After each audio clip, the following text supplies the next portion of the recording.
नसीबी है और बड़े मुकद्दरों की बात है कि इस तरह की तकरीबें हो, अल्लाह रसूल की बातें हो और उसमें बंदा आकर करता है, ईमान ताज़ा हो जाते हैं।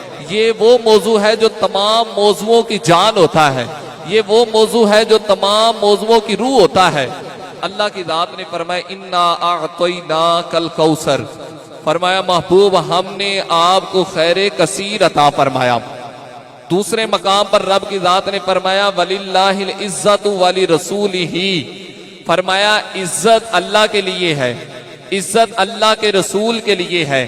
अब जरा तवज्जो करिएगा, रब की जात ने अपने महबूब को कैसी इज्जत अता फरमाई, कैसा मकाम अता फरमाया, कैसी शान अता फरमाई, कैसी अजमत अता फरमाई, कैसे मोजज़ात अता फरमाए, कैसे रब की जात ने कमालात अता फरमाए, कैसे रब की जात ने इख्तियारात अपने महबूब को अता फरमाए, इसका कोई बंदा अंदाजा नहीं लगा सकता। कमो पेश 1,24,000 पैगंबर इस दुनिया के अंदर आए हैं। रब की जात ने तमाम नबियों को शान अता फरमाई है। हजरत आदम अलैहिस्सलाम को रब की जात ने सफीउल्लाह बनाया है, हजरत नूह अलैहिस्सलाम को रब की जात ने नजीउल्लाह बनाया है, हजरत इब्राहीम अलैहिस्सलाम को रब की जात ने खलीलुल्लाह बनाया है, हजरत इस्माईल अलैहिस्सलाम को रब की जात ने ज़बीहुल्लाह बनाया है, जनाबे मूसा अलैहिस्सलाम को रब की जात ने कलीमुल्लाह बनाया है, हजरत ईसा अलैहिस्सलाम को रब की जात ने रूहुल्लाह बनाया है। लेकिन जहां पर तमाम नबियों के शानों की इंतहा होती है, उधर से मदीने वाले महबूब की शान की इब्तदा हो जाती है।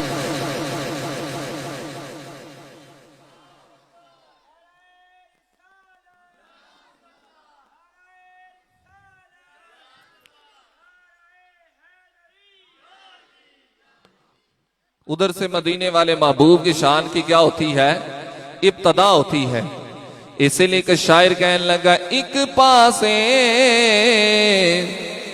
महबूब खुदा दा, एक पासे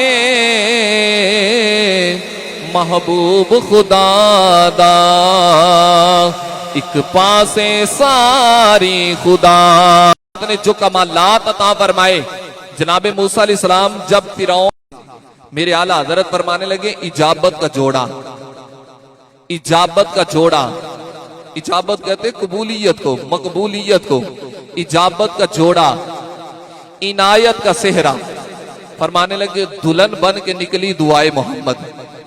जैसे दुल्हन को विदा नहीं किया जाता, बड़ा उसे सजा सवार के तैयार करके बड़ी मोहब्बत के साथ, बड़ी अकीदत के साथ, भाई साइड भी होते हैं, भाई कंधों को पकड़ते हैं, दुल्हन को बड़ी मोहब्बत के साथ विदा किया जाता है। आला हजरत की शायरी देखें, फरमाने लगे इजाबत का जोड़ा, इनायत का सेहरा, दुल्हन बन के निकली दुआए मोहम्मद, और इजाबत ने झुक कर गले से लगाया बड़ी नाज से जब दुआए मोहम्मद। मेरे आला हजरत फरमाने लगे हुजूर की दुआओं का कमाल ये है कि जब अल्लाह के महबूब दुआ करते हैं तो अल्लाह कबूलियत को नीचे उतार देता है, अल्लाह कबूलियत को नीचे उतारता है। आज हम दुआ करें ना, तवज्जो करिएगा, हम दुआ करें, अल्लाह का कोई नेक बंदा दुआ करे, अल्लाह का कोई वली दुआ करे, इस आस्थाने पर आकर बैठे हैं, इधर कोई दुआ करे, तो वो दुआ अल्लाह की बारगाह में कबूल होती है, वो ऊपर की तरफ जाती है, वो फिर जाकर कबूल होती है। लेकिन कुर्बान जाए मदीने वाले महबूब की दुआओं पर जब हुजूर दुआ करते हैं, अल्लाह कबूलियत को नीचे उतार देता है।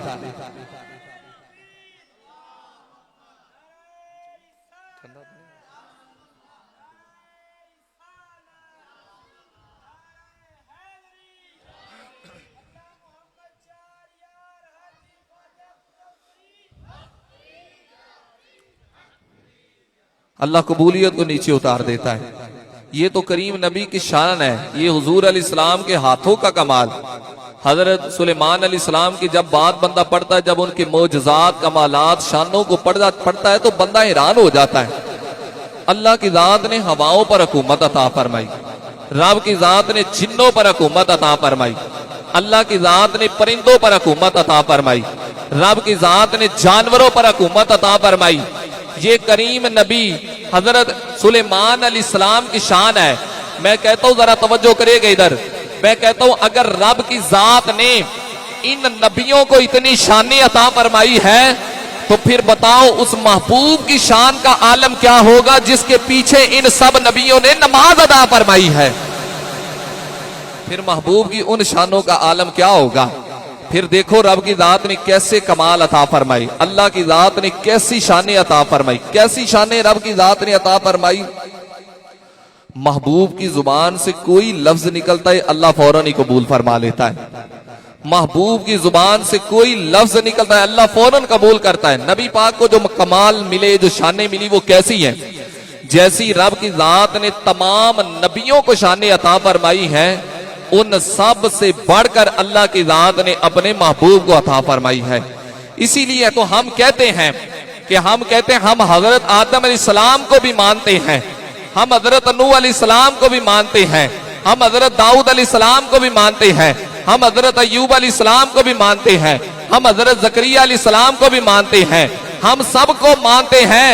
लेकिन मेरे आला हजरत ने जो हमें नजरिया दिया है वो नजरिया ये है, खल्क से औलिया, औलिया से रसूल और रसूलों से आला हमारा नबी। सबसे औला हो आला, सारे मिलकर सबसे औला हो आला हमारा नबी, अपने मौला का प्यारा हमारा नबी। करनो बदली रसूलों की होती रही, चांद बदली का निकला हमारा नबी। अल्लाह की जात ने हुजूर को सबसे बड़ी शान अता फरमाई। मैंने चंद बातें जिक्र करनी, बड़ी बात जहां पर सब बातों की इंतहा हो जाती, आज उस बात को जिक्र करने लगा हूं कि रब की जात ने अपने महबूब को मौत का भी नबी बनाया है, हयात का भी रसूल बनाया है। ये बहुत बड़ी बात मैंने की है।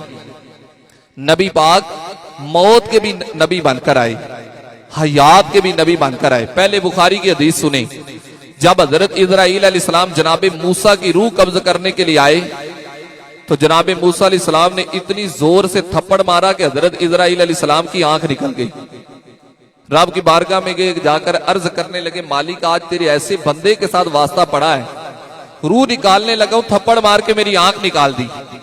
अल्लाह की जात ने आंख ठीक फरमाई और फरमाया, इस्राईल जब नबियों की बारगाह में जाते हैं तो जरा अदब के साथ जाते हैं, पहले इजाजत ली जाती, पहले इजाजत ली जाती, अगर इजाजत मिले तो फिर रूह कब्ज की जाती। हजरत मूसा अलैहिस्सलाम की बारगाह में दोबारा आते हैं, आके पहले सलाम करते, फिर इजाजत लेते हैं, दूर होकर खड़े हो जाते हैं। फिर हजरत इस्राईल अलैहिस्सलाम को जनाबे मूसा अलैहिस्सलाम इजाजत देते, फिर रूह कब्ज करते हैं। जरा तवज्जो के साथ बात को सुनिएगा। हजरत मूसा अलैहिस्सलाम ये बनी इसराइल की तरफ नबी बनकर आए, ये बनी इसराइल के रसूल हैं। मैं कहता हूं अगर रब की जात ने जनाबे मूसा अलैहिस्सलाम को इतनी शान अता फरमाई है तो फिर इमामुल अंबिया की शान का आलम क्या होगा, फिर नबी पाक की शानों का आलम क्या होगा, फिर हुजूर अलैहिस्सलाम के कमालात कैसे होंगे। अल्लाह की जात ने हुजूर को मौत का भी नबी बनाया, हयात का भी नबी बनाया। कुरान से दलील सुने, अल्लाह फरमाता है, अल्लज़ी खलक़ल मौता वल हयात लियब्लुवकुम अय्युकुम अहसनु अमला। अल्लामा साहब तशरीफ फरमा है, इस आयत का तर्जमा करे तो पता चलता है कि मौत भी मखलूक है, हयात भी मखलूक है। मौत भी मखलूक है क्योंकि रब की जात ने पैदा फरमाया ना, जिसे पैदा किया जाए वो मखलूक है। मौत भी मखलूक, हयात भी मखलूक है। अब सुने जरा करीम नबी का फरमान, मुस्लिम शरीफ के अंदर मौजूद है।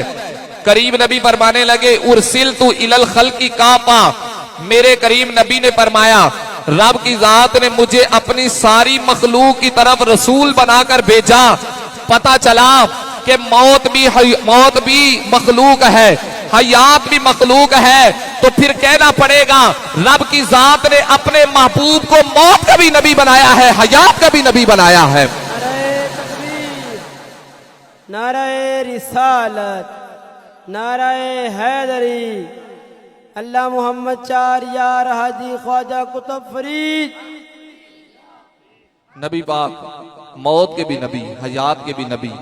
और ये हदीस अगर आपने सुन ली और अगर समझ ली तो मैं ये समझूंगा कि आपने पूरे बयान का जो मौजू मेरा है वो आपने समझ लिया। नबी पाक का फरमान है, हुजूर ने फरमाया, हयाती खैरुल लकुम व ममाती खैरुल लकुम। हुजूर फरमाते हैं मेरी ज़ाहिरी हयात में भी तुम्हारे लिए खैर है और मेरे दुनिया से पर्दा फरमाने के बाद भी तुम्हारे लिए खैर है। हुजूर ने फरमाया ज़ाहिरी हयात में भी तुम्हारे लिए खैर और दुनिया से पर्दा फरमाने के बाद भी तुम्हारे लिए खैर। फिर जरा तवज्जो के साथ मेरी तरफ करिए, सुनिएगा। ये तो इसका लफ्जी तर्जमा है। अगर इसका मुरादी माना लिया जाए तो मुरादी माना ये बनता है, मेरे करीम नबी ने फरमाया मेरे दुनिया से जाने के बाद भी तुम्हें खैर मेरे दर से मिलेगी और मेरा ज़ाहिरी जिंदगी के अंदर भी खैर तुझे मेरे दर से मिलेगी। इसीलिए तो आज जब हुजूर के गुलाम जाते हैं काबतुल्लाह शरीफ का पहले तवाफ करते हैं, हजरे अस्वद को बोसे देते हैं, मकामे इब्राहिम पर नफल पढ़ते हैं, सफा मरवा की सही करते हैं, हजरे अस्वद को बोसे देने के बाद फिर जाकर मुजल्फा जाते हैं, मिना जाते हैं, अरफात जाते हैं, तवाफ़े ज़ियारा करते, सारा कुछ करने के बाद फिर हज मुकम्मल करने के बाद फिर मदीने वाले महबूब की बारगाह में आते हैं और जब हुजूर के जलवे देखते हैं तो पता क्या कहते हैं?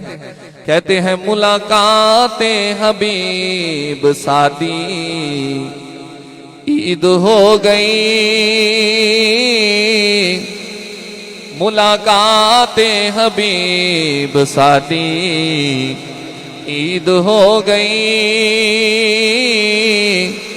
साडा हज अकबरी तेरी दीद हो गई,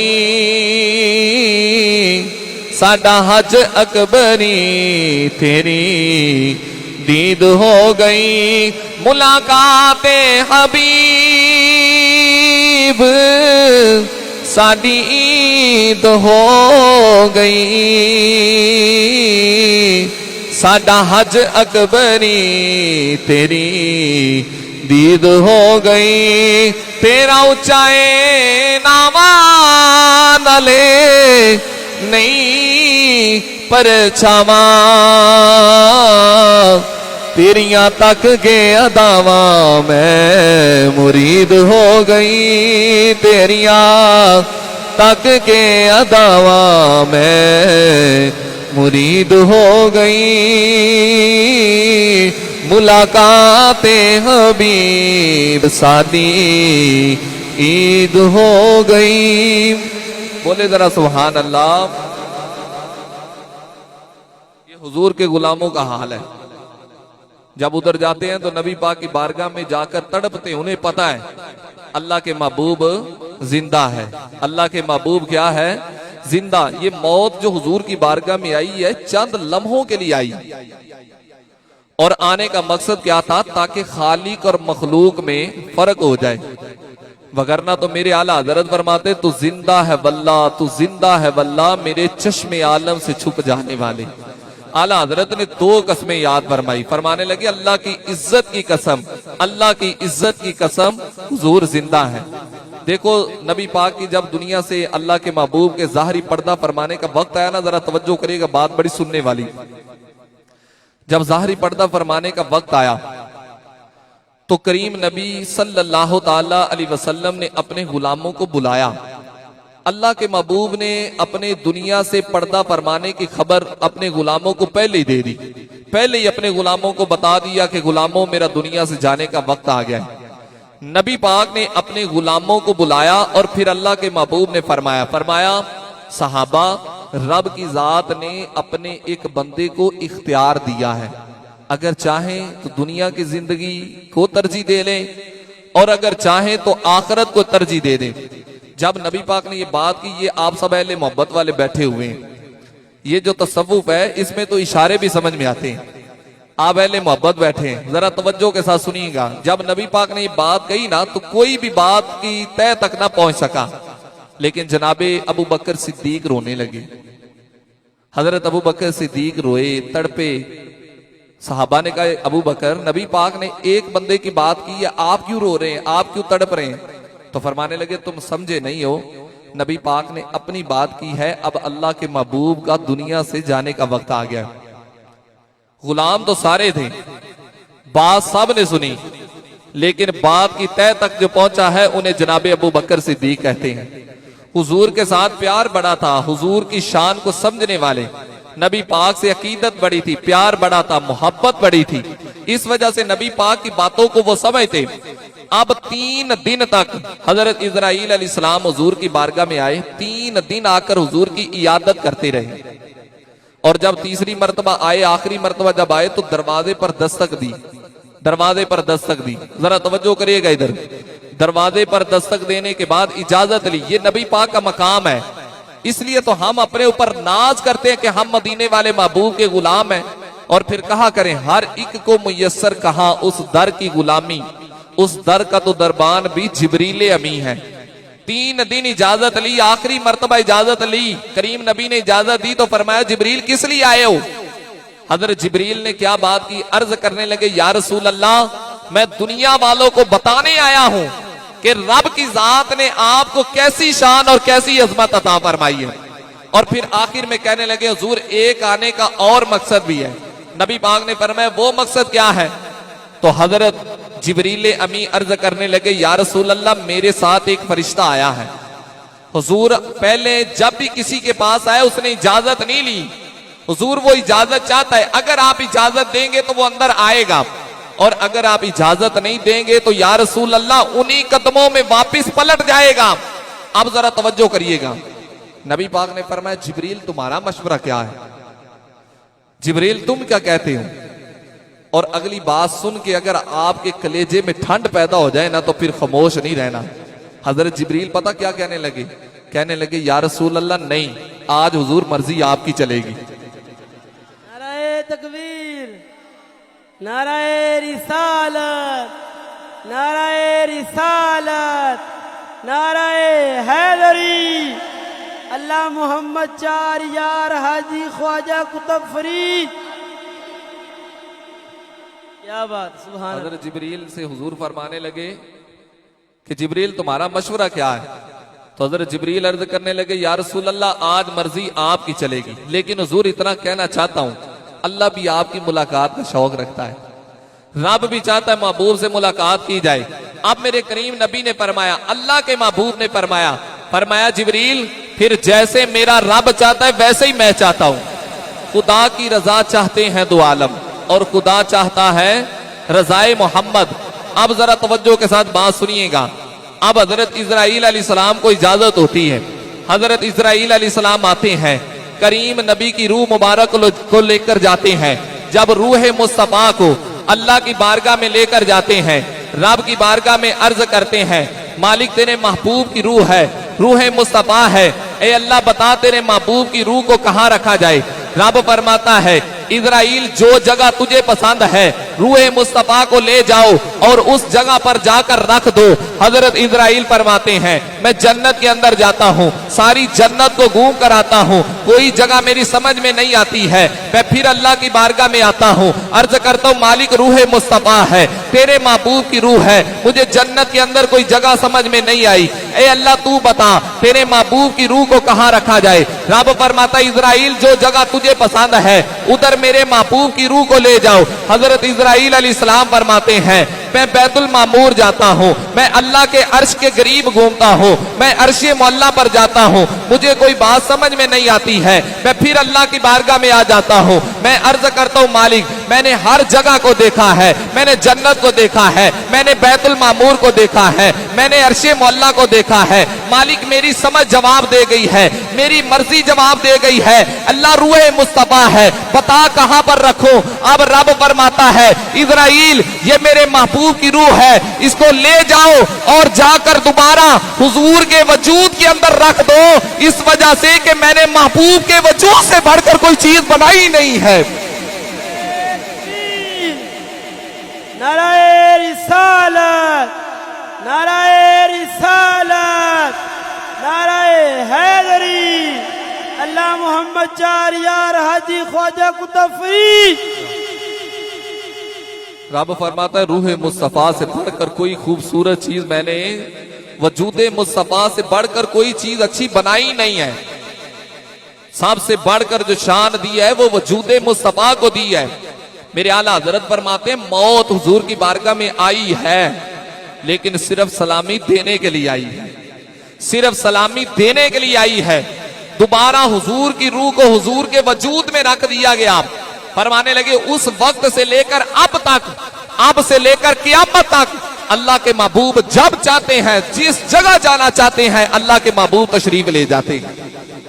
और जब लोगों ने हुजूर की हयात का इनकार किया, हयात मुस्तफ़ा का इनकार किया, तो फिर मेरे बरेली के इमाम ने 2 कसमें खाई।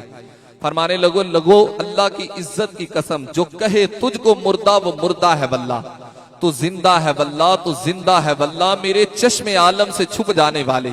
और जरा तवज्जो के साथ सुनिएगा, इब्ने माजा के अंदर हदीस मौजूद है, उलमा तशरीफ फरमा है, इब्ने माजा के अंदर हदीस है, नबी पाक ने फरमाया अल्लाह की जात ने जमीन पर हराम कर दिया है कि वो नबियों के जिस्मों को खाए।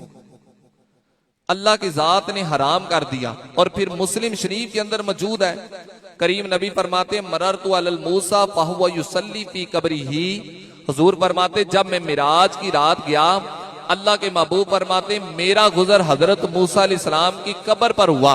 फरमाया वो अपनी कब्र में खड़े होकर नमाज पढ़ रहे थे। मैं कहता हूं अगर हजरत मूसा अलैहिस्सलाम नमाज पढ़ रहे थे तो मदीने वाले महबूब जमात करवाते हैं। हजरत सईद बिन मुसैयब फरमाते जब यजीदियों ने मदीने पर हमला कर लिया और मस्जिद नबवी शरीफ पर उनका कब्जा हो गया, हजरत सईद बिन मुसैयब फरमाते उन्होंने 3 दिन तक मस्जिद नबवी शरीफ के अंदर किसी को आने ना दिया। फरमाते मैं मजनून बन के, दीवाना बन के हुजूर की कब्र के पास जाकर बैठा। जब नमाज का वक्त हुआ, कहने लगे लोगों, मेरे ज़हन के अंदर ख्याल आया अजान का कैसे पता चलेगा, जमात का कैसे पता चलेगा। फिर कहने लगे लोगों, अल्लाह की इज्जत की कसम, जब जोहर की अजान का वक्त होता है, कब्र के अंदर से अजान की आवाज आती है। फरमाते जब जमात का वक्त होता है, इकामत की आवाज आती है। कहने लगे उस दिन मैंने जोहर की नमाज मदीने वाले महबूब के पीछे अदा फरमाई है।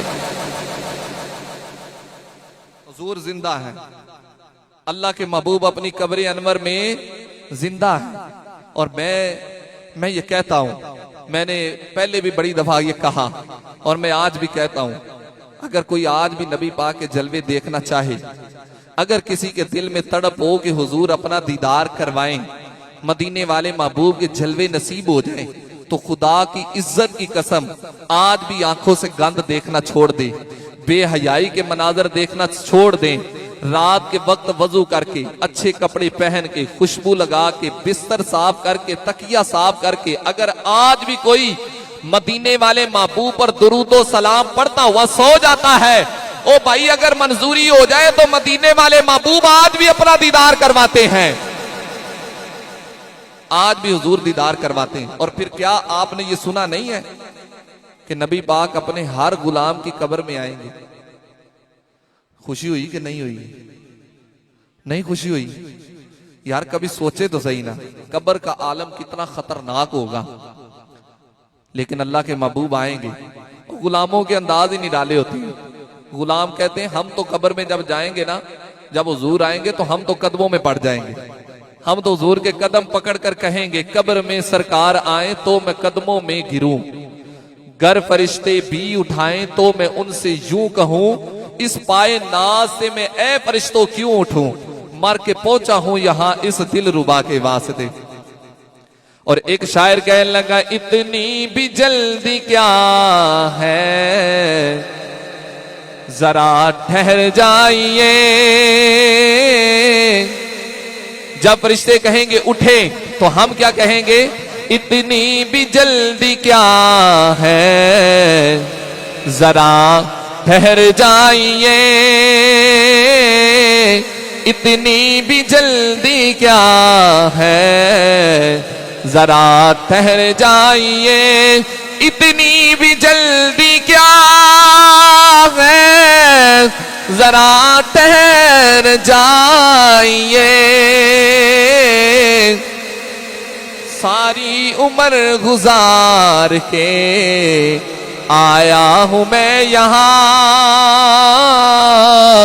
सारी उम्र गुजार के आया हूं मैं यहां। बोले जरा ऊंची आवाज में सुभान अल्लाह। नबी पाक की बारगाह में जाएंगे और हुजूर के गुलाम कहते हैं आज भी यहाँ ये नीयत करें, नबी पाक से मोहब्बत करें, हुजूर से हर चीज से बढ़कर प्यार करें। ये दुनिया खत्म हो जाएगी, चंद साल हमने दुनिया में रहना है, 60 साल 70 साल, फिर आखिर कब्र में जाना है। और हुजूर के जब गुलाम जाते हैं तो अल्लाह उनको भी जिंदगी अता फरमाता है। हुजूर के गुलामों को भी अल्लाह जिंदगी अता फरमाता है। देखो ना, कुरान मजीद से ये बाकायदा तौर पर इसका सबूत मिलता है कि अल्लाह के जो नेक बंदे होते हैं वो अपनी कब्रों में क्या है, जिंदा। अल्लाह के नेक बंदे अपनी कब्रों में क्या है, जिंदा है। और रब क्या फरमाता है, अला इन्ना औलिया अल्लाहि ला खौफुन अलैहिम वला हुम यहज़नून। अल्लाह के नेक बंदों पर ना कोई खौफ होता है ना कोई गम होता है। और हुजूर के जो गुलाम होते हैं वो शरीयत के मुखालिफ कभी कोई काम नहीं करते, शरीयत के मुताबिक अपनी जिंदगी को गुजारते हैं। जब वो शरीयत के मुताबिक जिंदगी को गुजार कर कब्र के अंदर जाते हैं तो फिर अल्लाह उन्हें जिंदगी अता फरमाता है। फिर रब उन्हें ऐसी हयात अता फरमाता है जो बंदों की समझ में नहीं आ सकती। अल्लाह तबारक व तआला उनको ऐसे कमालात अता फरमाता है। इसीलिए तो हम ख्वाजा मोइनुद्दीन चिश्ती अजमेरी से मोहब्बत करते हैं, हम हजरत जकरिया मुल्तानी से मोहब्बत करते हैं, हम हजरत मुजद्दिद अल-फिसानी से मोहब्बत करते हैं, हम बाबा फरीदुद्दीन गंजे शकर से मोहब्बत करते हैं। क्यों? इस वजह से कि ये वो लोग हैं जिन्होंने अपनी जिंदगी मदीने वाले महबूब के तरीके पर गुजारी। तो आप भी नियत करें, इंशाल्लाह 5 वक्त की नमाज पढ़ेंगे। इस उर्से पाक की तकरीब में अगर आप ये दुआ करेंगे, आप ये नियत करेंगे, आप अपने अंदर तब्दीली लेकर आएंगे तो उर्स का मकसद पूरा हो जाएगा। तो अल्लाह करीम की बारगाह में दुआ है, अल्लाह करीम हम सबको अमल करने की तौफीक अता फरमाए। व आखिरु दावाया अनिल हम्दुलिल्लाहि रब्बिल आलमीन।